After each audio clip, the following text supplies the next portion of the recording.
In this class, we're going to learn about caching in Spring Boot, how caching works in Spring Boot. We're going to use the in-memory or the default caching behavior of caching in this one, and later on we'll see how to implement redis. So let's look at the default caching implementation that is used by Spring Boot. So Spring Boot provides the cache abstraction API that allows us to use different cache providers to cache objects. So you don't have to implement everything from scratch when it comes to implementing caching in Spring Boot, because Spring Boot already has an abstraction and that uses certain classes like CacheManager. It already has a class called Cache. So the request for data comes into the Spring Boot application. It is first going to get looked in the cache. If the data is already present, then that data is going to get returned from the application directly, and you won't go to the database. But if the data is not returned from the cache, then you can go to the database and then retrieve the data from there. And from there, after the call has been finished, after the method execution has been finished, your AOP is going to take the data from the call and then it's going to put the data inside the cache as well, so that for the subsequent request, the data can be found from the cache only. So in context of the default implementation, this cache is an in-memory cache that is present inside your RAM when your application is run. So it is not going to be persisted first of all while your application is running. Your cache will be there, and as soon as your application goes down, your cache will go down, right? And it is also storing your cache data inside your real application's memory. So suppose you have 6 GB of memory for running your application, then it's going to use that memory for the caching aspect as well, right? And therefore we have some third-party services to handle caching, right? So we're going to learn about those later. First of all, let's look at the default caching behavior. So we have these types of annotations: enable caching, cacheable, cache put, and CacheEvict. I'm going to show you each of these one by one. First of all, enable caching. It is a class level annotation to enable caching in Spring Boot application. By default, it sets up a CacheManager and creates an in-memory cache using one concurrent hash map. Concurrent hash map is actually a thread safe hash map, so it can be used by multiple threads at the same time. And Spring Boot application, they use the CacheManager and they also use the in-memory cache to handle the caching, right? So let's look at that. So first of all, we'll have to enable caching. We'll have to first create an application, Spring Boot application, and this is a dummy application that I've already created for you. Controller that has all the CRUD related operations. So get, push, post, and delete. And then we have employee DTO, exception, employee repository. So this is the service related code to get the data. And we have actually seen this code a lot of times. So now what we're going to do is we're going to implement caching here. How do we implement caching? We already have the caching aspect directly present inside this Spring Boot. We don't have to put in any kind of dependency here inside the pom.xml. Caching is already there. What we can do is we can directly come to any layer. Now you can implement caching in any layer. You can implement caching in the controller layer or the service layer or the data access layer. You can put it anywhere. I'm going to put caching here because I think all of my data is going to get retrieved from my services only. This is how I create my applications, that I create my services that contain all the data access related object or data access object related code as well. So I'm going to put caching in the service layer only. Now how do we put caching? We have an annotation that is called Cacheable. So that is a second annotation, Cacheable, and make sure to import it from org.springframework.cache.annotation and not from jakarta.persistence. This one. Let's look at this one as well. It is a method level annotation. It is used in the method whose response is to be cached.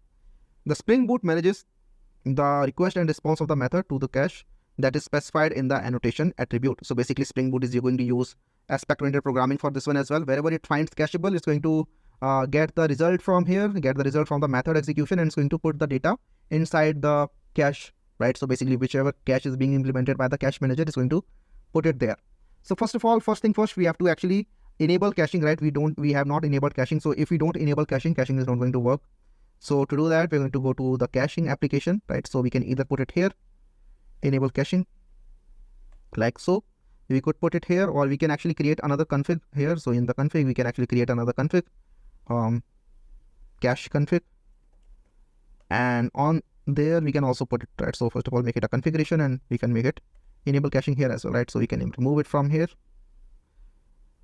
because Spring Boot is going to look for all the annotations that it has, and if it finds the enable caching configuration anywhere, it's going to enable the caching, right? So if it finds it here, then it's going to enable the caching here as well.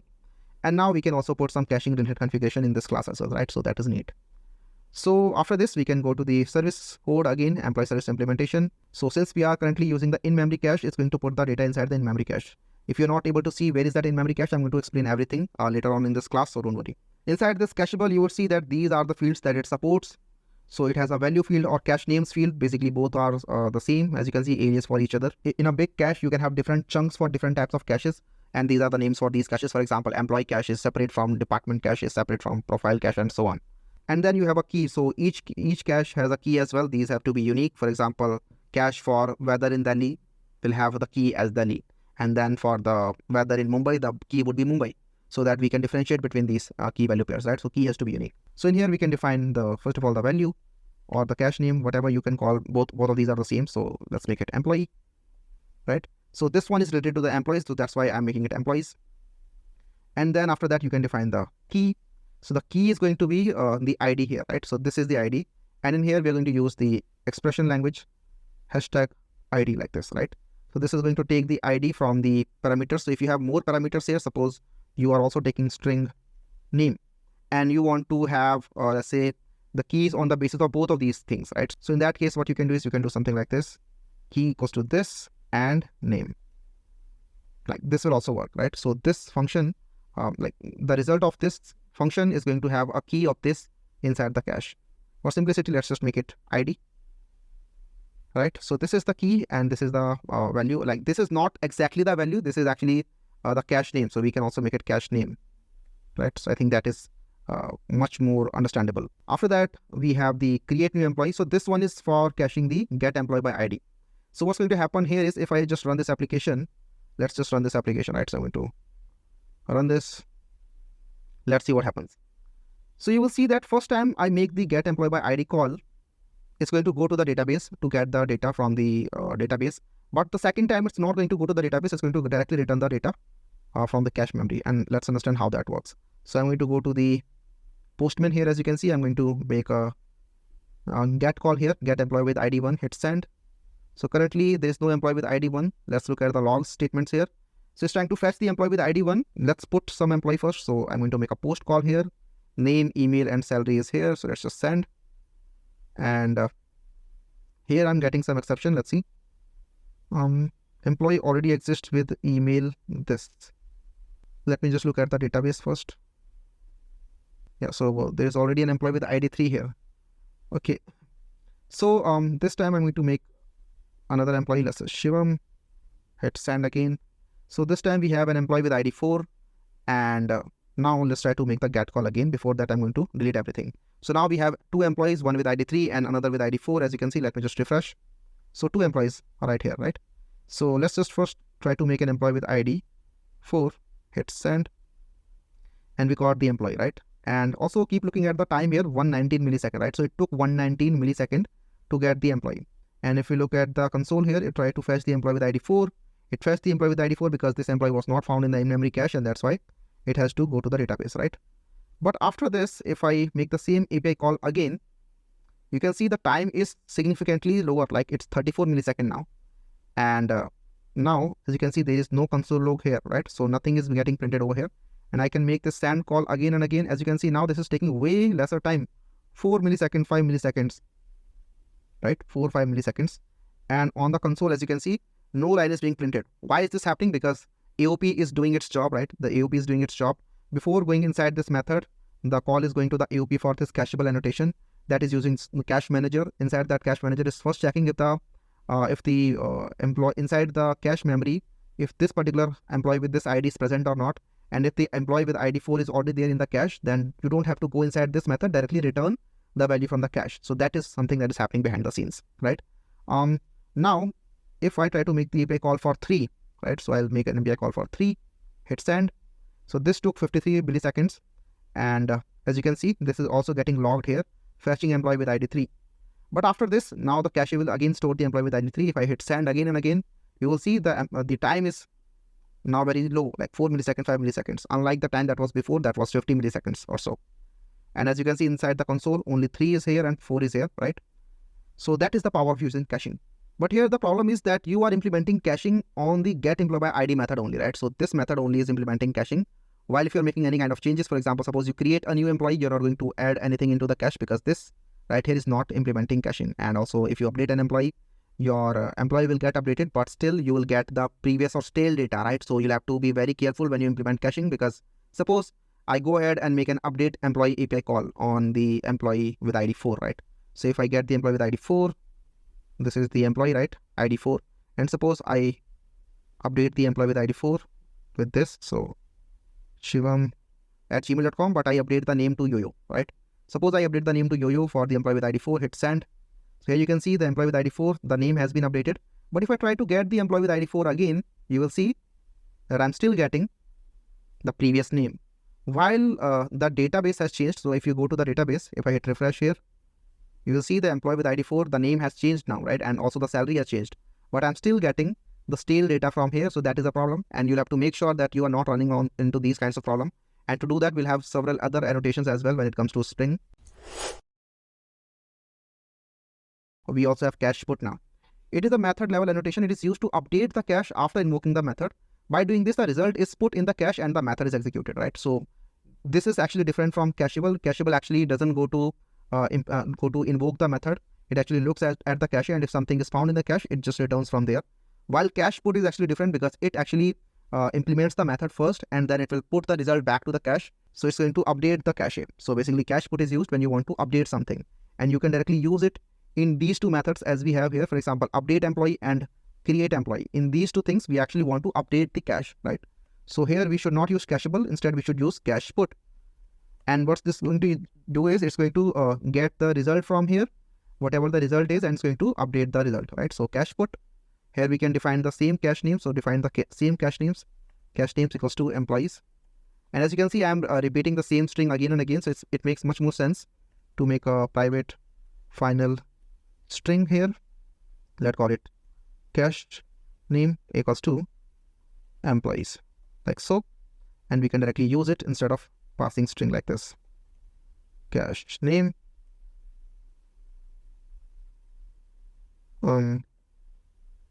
like this, and we can use it here as well. And for the key, we'll have to pass in the key as well in the expression language only. So inside this employee DTO, it doesn't have the key, right? When you want to create a new employee, you don't know about the key of the employee, ID of that employee. But inside this method expression, what you can do is, once this method returns something, the SPEL or the expression language you have, it has a reserved keyword that is called result. So you can use that. That is actually the result of the returned value of this method, right? So whatever this method returns is going to put inside this result. You can use this result, and on that you can find the ID. So this method is going to return an employee DTO. Inside this employee DTO, we have something called ID. So we can use this employee ID like this. So this is the result that is going to get returned, and on this I'm going to get the ID. So this is my key now. And let's define the same thing here, and let's make it a cacheable.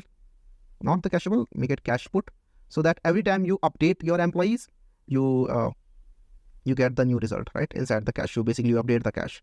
So first, the name of the cache is going to be the same inside this method at least, right? Inside the employees service, we should use the same cache name when we are storing the employees only. And then key is going to be equal to, in here we can actually make it same as ID, right? So this one, so we can directly get the ID from here, hashtag ID. So yeah, we are going to use cache put here and here, right? So if we run it like this, you can understand that this time we are using an in-memory cache. So as soon as we rerun the application, the cache is going to get away, right? So even if I try to fetch the same employee, I'll have to make a database call. So that is a problem, right? Because we'll have to make database call again and again as soon as we remove the application, or maybe we redeploy our application with the new code. So that is a problem. As you can see, if I just try to make a get employee call with the employee with ID 4, I'm getting the latest data. And also in the console, I'm making a database call. And as you can see, the time it took was 177 milliseconds.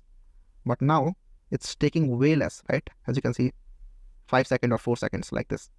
And also here, it's not making a new database call. So that is what we wanted. But now let's see if the cache put is working or not. For the update employee, let's check it first, update employee. So I'll first update the employee with ID 4 once again. I'll update the name to Shivam back, let's say. So suppose this is the name. And I hit the send endpoint again.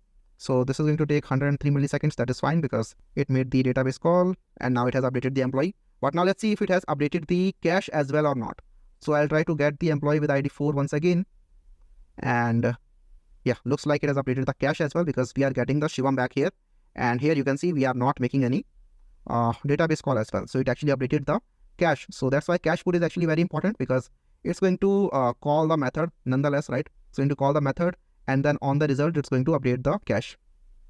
Same thing can be observed inside the create employee as well. If we create a new employee now, that employee also is going to get go inside the cache now, right? So if we create a new employee, suppose this is the post request, in here I can make a new employee like this.